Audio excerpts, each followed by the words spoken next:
Okay. The next one was the hardest problem that I saw on the set. Yeah, it looked long. Yeah. Since it was just one question, like one question answer, I assume there's gonna be a lot. Yeah. So it's this very morbid question about Iron Man starting at the top of his building, and well, jumping off. I uh, I don't know. I guess his stock prices must have crashed or something. But so what happens here is they tell us the amount of time that happens between these two events where he's okay. So if the total height of the building is h, they tell us a little bit about between these two events where the height is h over 3. So, like before, the way that I like to organize some of these problems is to just list sort of t naught as the starting position, time at the starting position, t1 as the first point of interest, and t2 as the time of the second point of interest. So, what this problem will require us to do is set up some system of equations. Oh, and by the way, we are told that t2 minus t1 is equal to like a second or something like that. That's given. But what makes this problem kind of hard is, um, well, I don't even know really how to describe it. It's just that there are quite a few unknowns this time around, and what I found was you have to use um, a system of 3 equations this time around to solve. At least that's what I seemed to run into when I was playing around with it. Okay. So we only have acceleration and time, to be honest. Oh, pretty much. Well, sorry, what? Yeah, we do know acceleration is just minus g, and yeah, I get this little period of time, but it's solvable because we can sort of, the fact that we know what period of time it takes to fall this last distance kind of gives us information about how much time it takes to fall the total distance, and from there, because we know what gravity is, we can reverse engineer the height. Does that like general flow kind of make sense? Right? Yeah, the fact that we're given some information about an interval in this fall um actually lets us calculate the entire thing. And well, let's go ahead and take a crack and write down some kinematic equations. Does anyone have any questions about the setup? Because I think this problem is a little bit harder than the others. They give you the 1 second, correct? Yes, they do. It's going to be some value that varies depending on your own version. But Got it. yeah. Thank you. Mhm. So I'm going to try to write down some corresponding variables I think might be useful. V naught is 0, just because he's at rest initially. But let's let V1 and V2 be his velocity at the corresponding moment in time. So what I did was none of the kinematic equations necessarily jumped out as being easier than the others. So I started just choosing one randomly, really. I just had to play around with it. But what I said to myself was, okay, if maybe V2 and V1 might help us, and that was really just sort of on a hunch. I said to myself, okay, let's take a look at the kinematic equation between him being at the bottom and being at the top. So that's 2AH. And let's also write the other kinematic equation for being at the bottom versus being sort of in the middle. That's equal to 2A 1/3 H.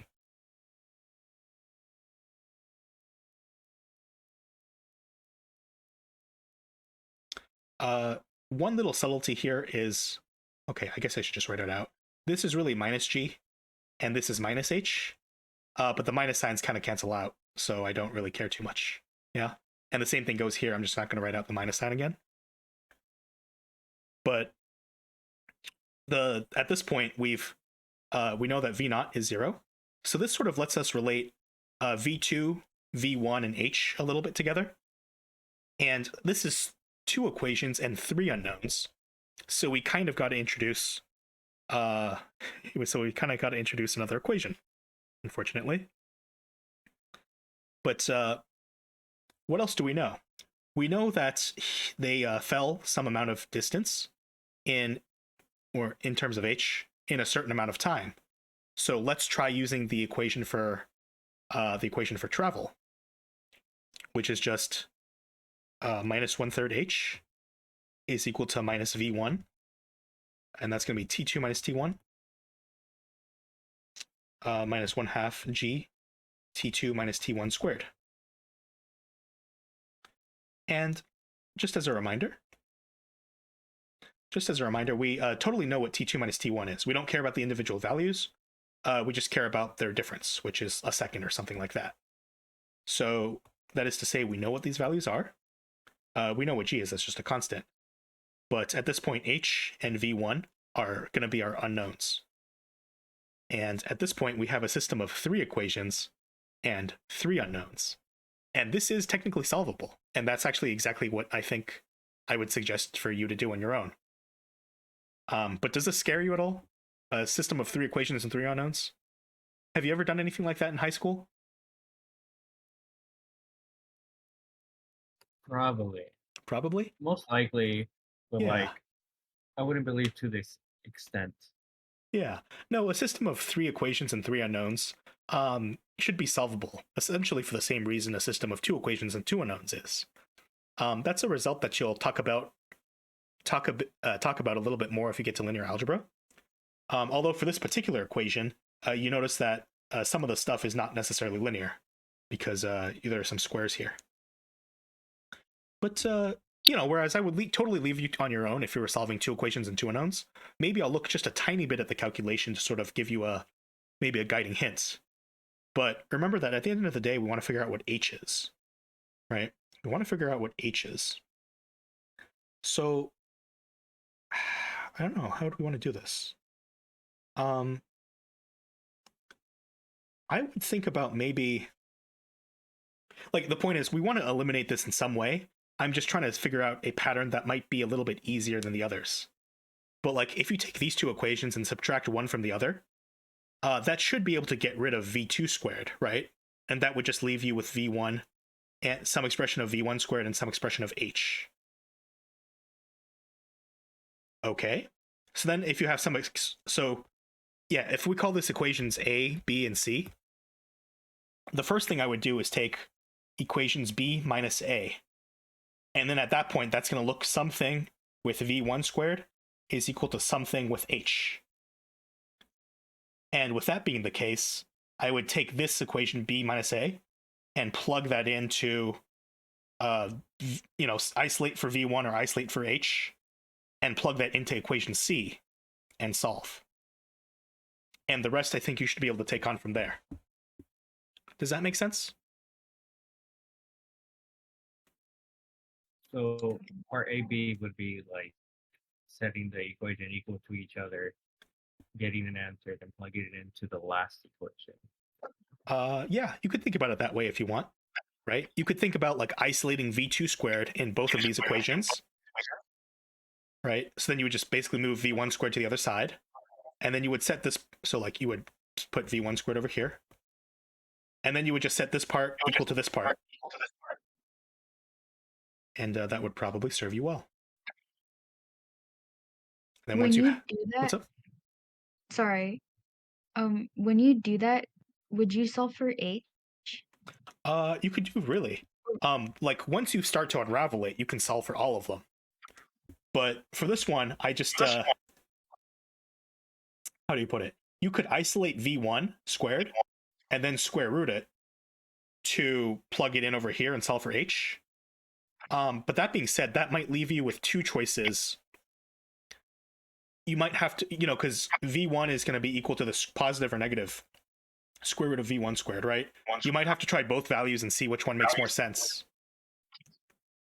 The hint sort of tells you that, by the way, someone's mic is echoing right now. Can you turn that off? Sorry. The hint tells you that this gives a quadratic equation for height h, and you'll need to use the binomial equation, to solve for h, choose the larger of 2 solutions. Yeah, basically, the fact that there's 2 different choices for v1, a positive and a negative, means that Well, it means that there's going to be two different values for h as well, and I guess the hint is telling you to choose the larger one. My guess is that one of the values is going to turn out to be negative, which is kind of nonsensical. But as I haven't calculated it myself, I can't say for sure.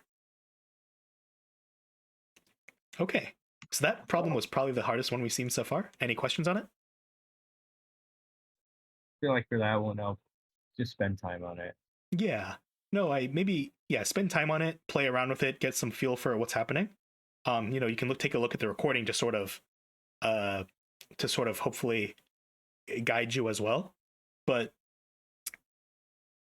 one of the perhaps slightly unmotivated things I did was just say, okay, let's take a look at this particular kinematic equation. And the reason why I did that was because it's sort of either going to be this one, or it's going to be the one like delta x is equal to v naught t plus 1/2 at squared, right?